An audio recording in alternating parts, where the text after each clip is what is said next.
For all those who don't know us, we are PEP.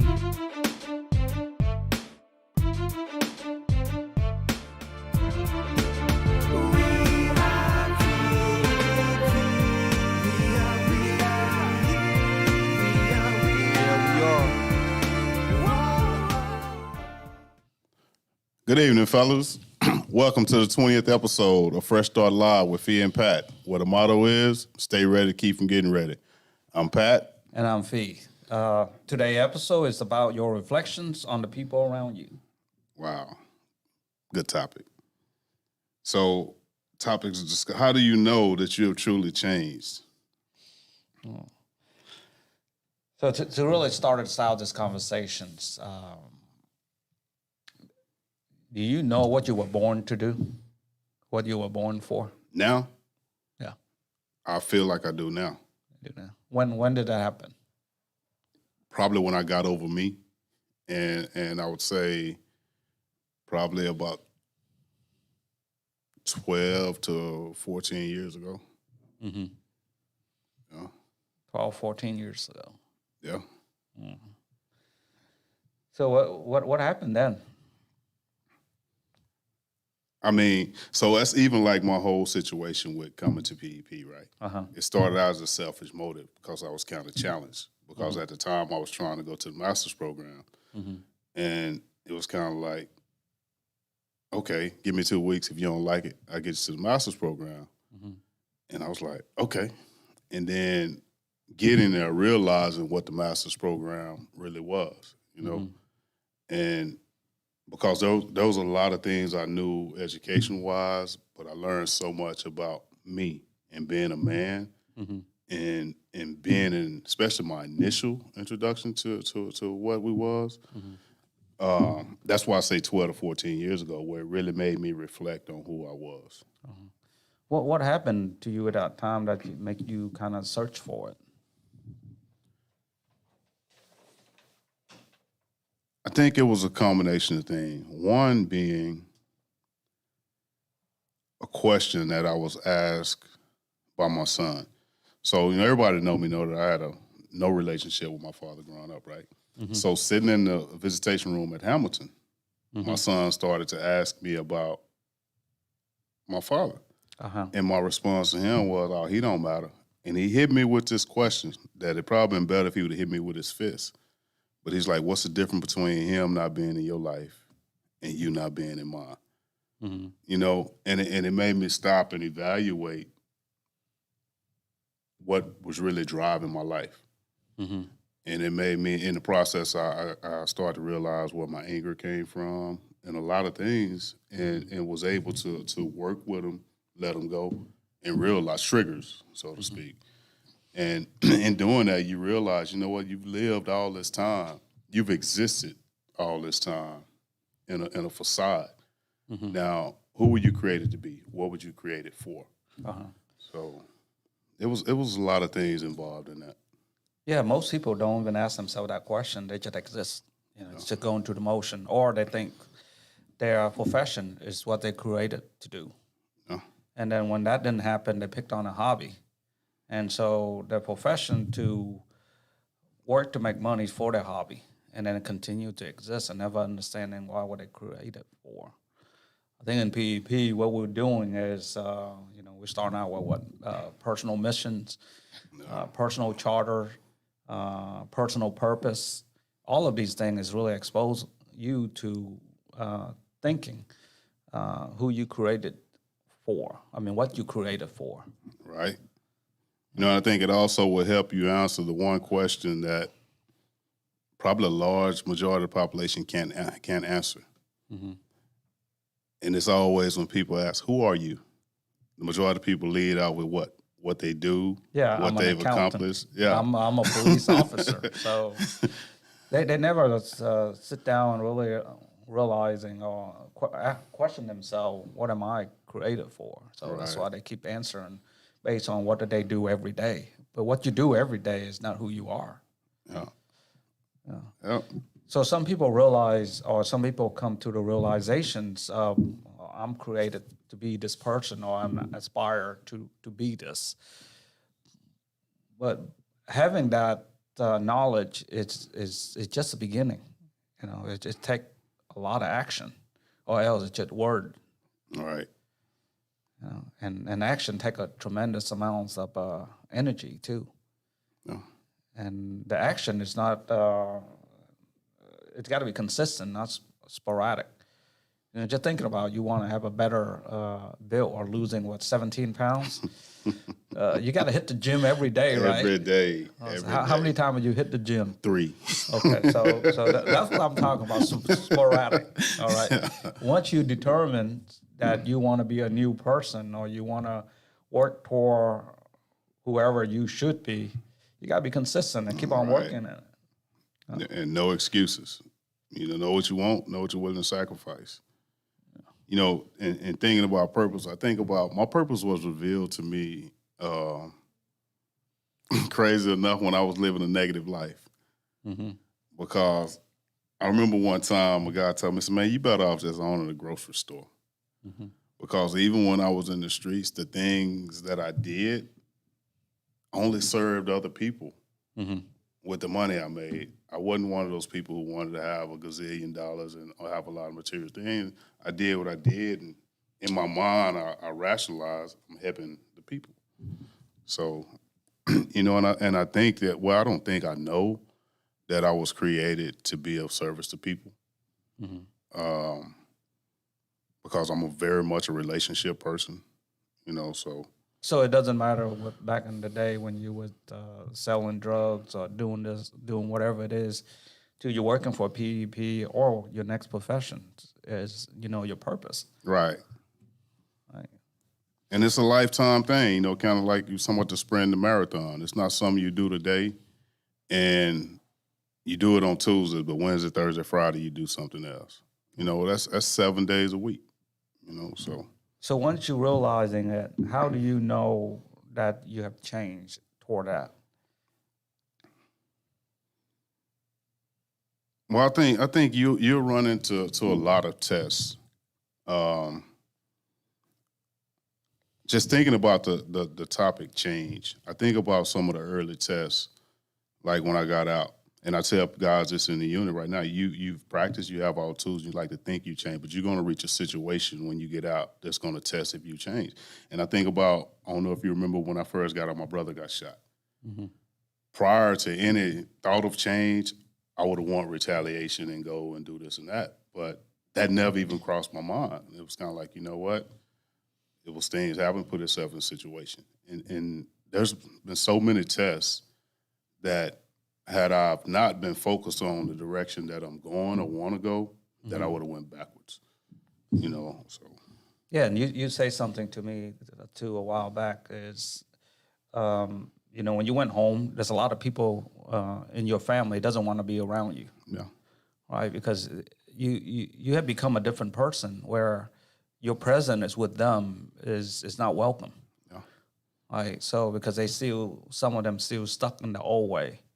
So I think that's where you start to recognize is you have changed, because the people that was comfortable with how you were before no longer comfortable with you. Right. And I don't want them to be uncomfortable in their space, and that's why I give them their space. I love you, but I'm going to love you from over there. But when that happened, how do you know you're on the right path? Because I'm going to continue to get the right people in my life and the right people in my circle. Mm-hmm. Who are consistent, who are them every day. Mm-hmm. And it fits with the direction that I'm going. So I think that anytime people are removed from your life or whatever, people decide to leave your life, that they're replaced with the people who are supposed to be in your life, and you're put in the places and the situations that you're supposed to be in. Mm-hmm. Especially when you living in your purpose and you living towards a rightful direction. You're going to get those people. And it's kind of like life. It's like a tree. You got roots, you got branches, you got leaves, Mm-hmm. So when you know that where you want to be, do you let go of your current happiness and sacrifice and kind of to achieve what you want to be? Yeah, I think anytime you want something, there's going to be constant change. And I think that when you want something, there has to be a sacrifice. And one of the things I tell everybody, there's only one thing in my life that I won't sacrifice, and that's my peace. You know, I'll sacrifice things, time, all of that, but peace, anything that disrupts my peace, it throws my whole life out of order.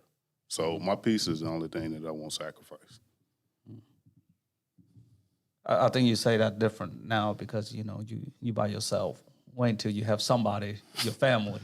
I think there will be a balance somewhere. Well, I think even in that situation, though, when you're with the person you're supposed to be with, they're not going to disrupt your peace. I think they'll magnify your peace. No, I'm talking about being sacrificed, you know, something. Yeah. You know, as that's what I learned when, you know, I'm married and have kid. You know, I can use the sacrifice where I want to get something, right? I say I can eat ramen noodles for the whole week. Yeah. Right. But that ain't gonna fly with them. yeah, it doesn't work. You know. But that's on a very small scale, something that you can talk about, but it's a lot. You know, it's like we really don't need to take vacation this year, so we can save money for something else. Say no, we need it because it's creating memory. Yeah. And it's creating, building better relationship when we're going on something new, something different. So saving money for that is someone like, yeah, we don't need to sacrifice that. You know? Tell me if you feel this when you're on vacation with your family. So you can be real close at home, but does it feel like y'all draw closer when you go on vacation? Kind of feel like us against the world? I think the reason to draw us together is we facing a lot of unknown. Yeah. And so we're exploring things together. By doing that, you know, all of our personalities it's come up. You know, some is really happy to see the white sand. Some is like, it's nothing. Yeah. You know, so and then that's how can you don't like something that I like? You know, kind of conversation. Yeah. So we got quite a few guys on today. So before we move to the next episode, let's kind of acknowledge them. We got Cooking in the Hammer Lane, J-Mo, Donald Jones. Of course, we got John Castillo. John Castillo, I appreciate the fact you was here before we was here, bro. Thanks for opening up for us. For the rest of you guys who are on with us but haven't commented, come in and let us know you're there so we can give you a shout out. So other thing that we just discussed about is there is no way we can tell how truly we change than the people around us. So Facts. we have a special guest for that today. But before we end it, we brought her in. It's our term, a weekly reconnaissance mission. PEP blind daytime. All right. This was been in the hopper for a while. I believe 2 weeks in a row we skipped blind date. So we have several in line. Contestant number 1 is Chris C. Been out 2 years. Graduate from Cleveland Spring 19. All right, contestant number 2 is Patrick M., not McGee. He's been out about 2 months from San Antonio, was released early, and he now is residing here in Houston. Edison, roll the tape, please. PP, what's up? Hey, man, it's your boy Chris Tovar, a.k.a. Big Yellow Jello, because I don't think you're ready for this jelly. Nah, man, so a couple days ago, I had the pleasure to take out somebody who just got out about 10, 11, 12 days ago, man. His name is Patrick. And as soon as we saw each other, man, we clicked like if we'd known each other, you know? And we went out to Red Lobster, had some shrimp, some fish, you know, chow time. And it was great, man. Just, you know, him being out so fresh reminded me of like what it was like when I was fresh out, man. And I look at myself now, man, out here getting it. So, you know, the gentleman, man, he's real smart. He helped me out with some flyers. So, you know, I could already tell he's going to be successful if he stays in the right lanes. You know what I mean? That's one thing I was telling him is you know, when the mind is so powerful, when you want something, you're going to get it, whether it's positive or negative, you know. So I believe that he's going to be successful. And it was just a great experience, man. And I haven't done that in a while. It was just spontaneous. It was pretty cool, man. So just wanted y'all to know, man, it's a good experience. Y'all see that innovation? That brother got that headband on made out of toilet paper. Fellas, don't miss out on your opportunity, man, where you also can participate in the PEP blind date.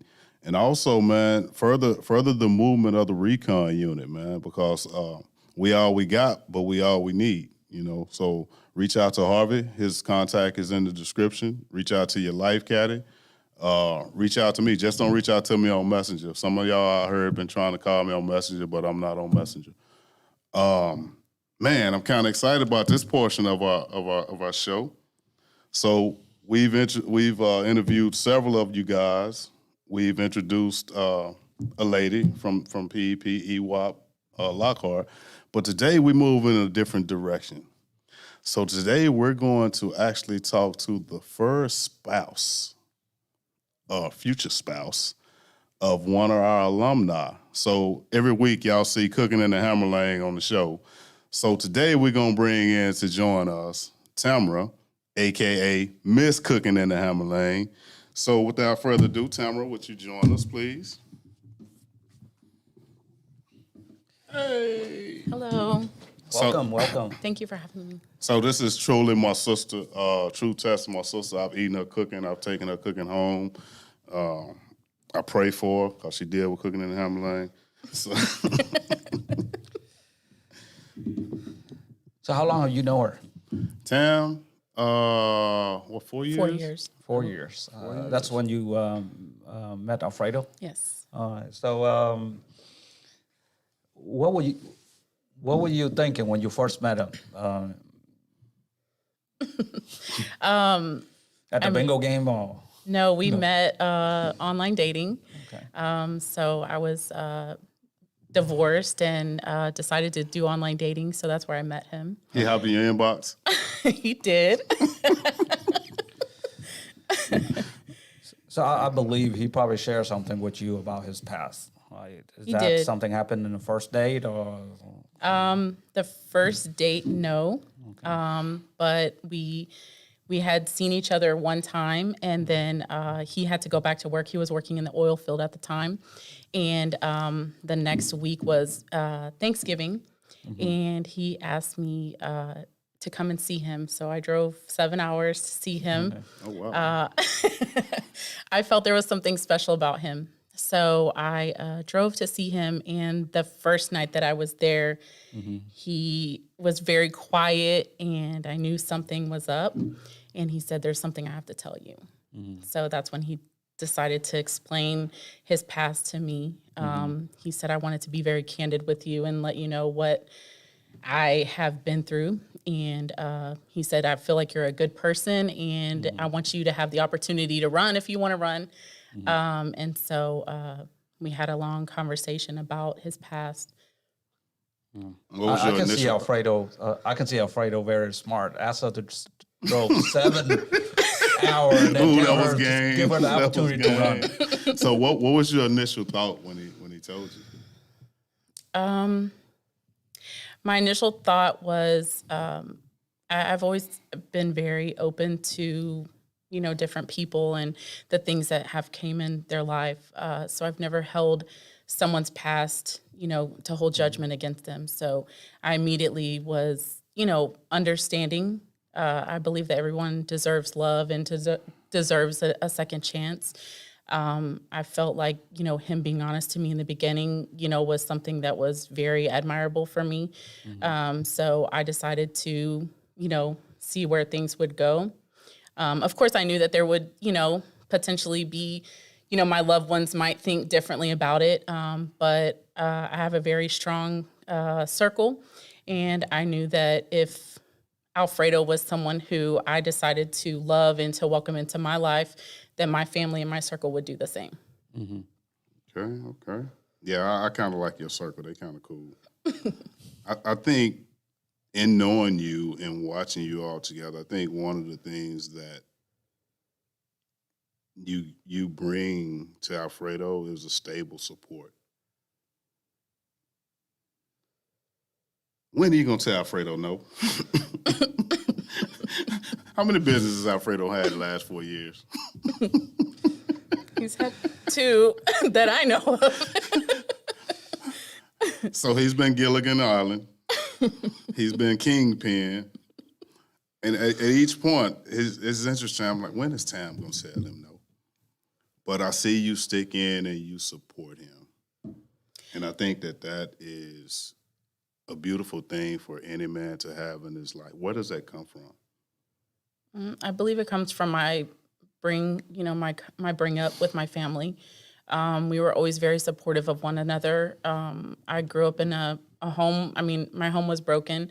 I didn't grow up with my real father. So, but the father that I did have in my life was my father. I was with him since I was 3. And just understanding that, someone else can love you just like your own father should have loved you, just gave me that, want and desire to be that same for someone else. And so that's basically how I learned to love, because I felt like, there's nothing else more beautiful than a love like that. So Alfredo mentioned something to me. He said that, in his relationship with you, he truly know that if there's something happened to him, whether he loses both his leg, you still going to be there for him. So my question is, what quality is it in him that you trust him completely? I believe that Alfredo has a good heart. And I know that he, no matter what his shortcomings are, he does have a good heart. And that is something that has always been important to me. We all have our faults and we've all been through things in life. And I feel like that is something that is so important to me. If you don't have a good heart, then I don't really want you around. I know Pat and I have had many conversations about peace, and that's something that is important to me. And, being loved and having that same kind of energy around you is important. How are you dealing with his entrepreneur spirit and that he's gone, 20, 30 days, a month? It's very difficult. It is not something that is easy. Of course, it seems easier on his end because he's used to being away from his family and his loved ones. Being in his situation where he was away and in prison, I feel like it's so much easier for him. But the love that I have for him is what keeps me strong enough to be able to wait for him. I work a full-time job. I help take care of my mother in a wheelchair and my grandmother who is ill as well. And in between that time, I'm, basically home waiting for him. Long nights, sometimes waiting for him, to stop driving or, wake up in the middle of the night scared because is he still okay or did he fall asleep? Is he eating his next meal? All of those things are things that, I think about while he's gone. So it's not an easy task. But I just believe that because I love him and my love for him is so unconditional is the reason that I can do that. Speaking about him eating, so you grocery shop for him, right? Sometimes, yes. So you kind of responsible for this whole cooking with the hammer thing, right? No, that I'm not responsible for that. That was all on him. Even though I think that he was doing a great job. I think that, it was a way for him to occupy his time. And to, I was, encouraged him to do it. I thought it was, something great. I did, help with buying some of the tools and those kinds of things. But I think I think it was really great for him to start that. And it's kind of flourished from there from different reasons. What's next? Oh my gosh. With Alfredo, you never know. So he's on right now. And he know that every time around y'all, I ask y'all the same question. Oh. The same question. And I asked him this about a month ago, and he told me. But I'm going to ask him in front of the brotherhood. When's the date, Alfredo? Well, if he knows the date, I do not know the date. So we you don't need know to the know date? the date. Oh, I know the date. Alfredo, we all want to know. Inquiring minds want to know. Okay, this is not I'm not asking about dating advice, but our brother, we every time that we see our brother get in trouble, it's always over a relationship, right? And in a relationship is one reflecting the other. But a lot of our guys got into a relationship some is out of necessity, and some were just I don't know, just blindly jumped in there. I don't even know how to phrase this question. How can a guy looking for the right person? How can they? Yeah, because right now, this video we're going to share with a lot of guys in there, and then when they're getting out, they all trying to rush into a relationship, and that's the downfall. A lot of times it's rushing into a relationship, picking up all the baggage, and then get in trouble, and then go back to prison. I would say that the best advice that I would give to someone in a situation, coming out of prison or being in a situation, I would say that make sure that they are in a right place before they decide to bring someone in to their circle. I feel like if you're not ready and you're not in the right place, then you only set yourself up for, something that you're not even expecting, at the end of the day. So I would say make sure that you're ready. I would say how do you know if it's the right person? The person should be supportive and understanding of the past and truly be someone who is not going to judge you. If they can say, oh, in the beginning, yeah, I don't judge you for that, but maybe in a year, they start judging you for that. So it has to be somebody that truly would be okay with the situation. And I would say someone who has the same desires and, wants that you as well want. I want to ask another part to that same question. So as a single male for the last 3 years out here in these streets, you say supportive. You're actually on the street. You're on the street. For the streets, you say supportive. And I think supportive can be disguised. How would these guys know the difference between supportive and desperation? I think somebody who is supportive of you it's going to be in so many different levels. It's not just going to be supportive because, oh, you're making a lot of money. Yes, I'm okay with you making a lot of money. Are they willing to go through the same roads that you are, such as Alfredo? It was hard for me to make the decision. He's like, I want to go on the road. This is what we can do. And at first, I didn't know if that's really what I wanted, to be at home waiting, be in a relationship and, kind of be single at the same time. It's almost like that because I'm home alone every night. So I think that if someone is truly supportive of you, they will show that they are. And it's not going to just be in one aspect of it. I didn't tell Alfredo, hey, yes, let's do this for the money. I did it because there were many different reasons. It was something that I knew that he was very good at. I knew that, he would be successful at it. So I encouraged him to do it, even though I knew that there were things that I was going to have to, sacrifice in the same aspect. So if that person is truly willing to make sacrifices for those things, then I think that's where you see the difference of support versus desperation.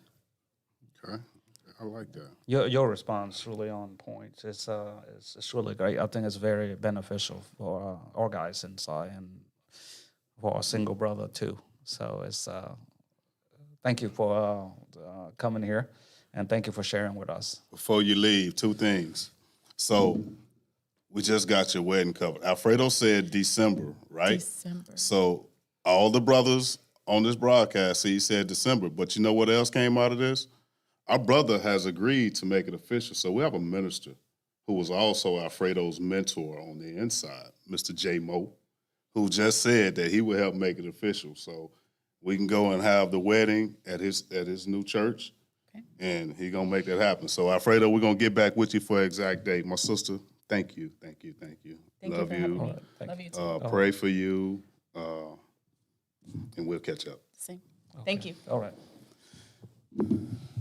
All right, fellas, it's that time of the day where we go into PEP updates. So inside at the Bell Unit, we have a virtual pitch day this week, this Friday, virtual pitch day where the 9 teams will pitch their plans in their entirety. I'm not sure if we fully explained to you guys what the new BPC look like, but we have 9 teams. And after Friday, some of the teams will be eliminated from the business plan competition, which is going to take place in September. But a couple of them will have an opportunity to pitch back in. Also at Bell Unit, we were approved for 88 new guys, and to this point now, I believe that we have 28 already on the unit. So things are getting back to normal in that aspect, and we're getting a new population at Bell.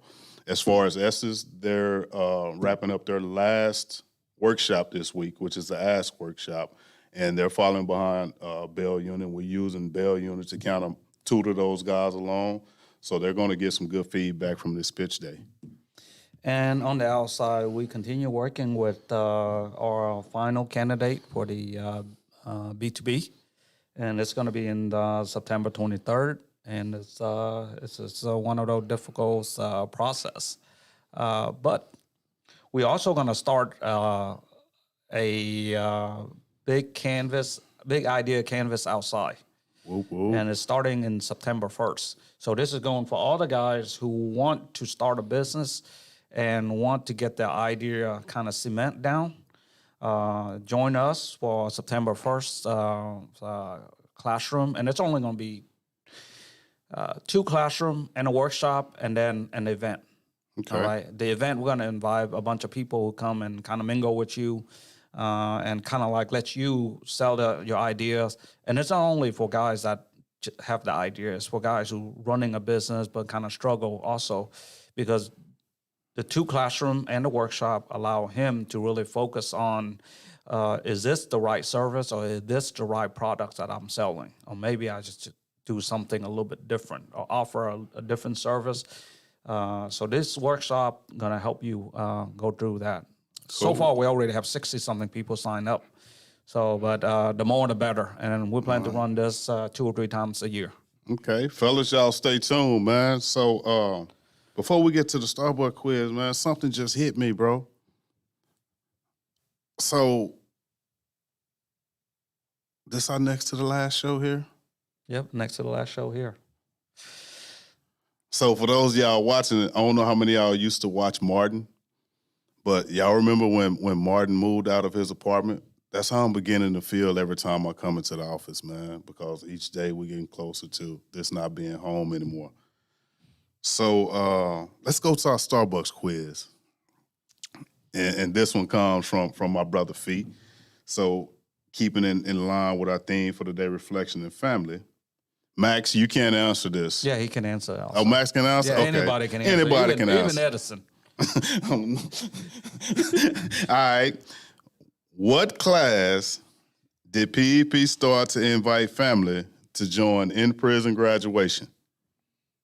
Again, what class did PEP start to invite family to join in-prison graduation?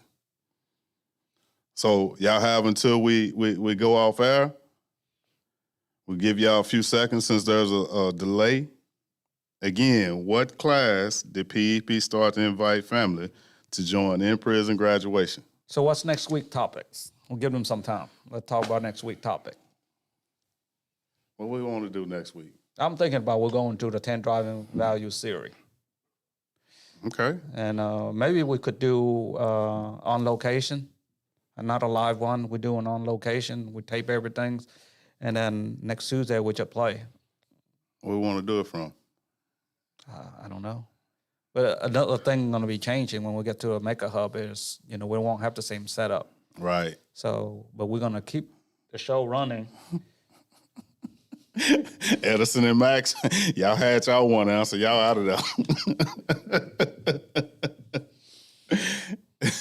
So what class, Pat? my first class in PEP, class 4.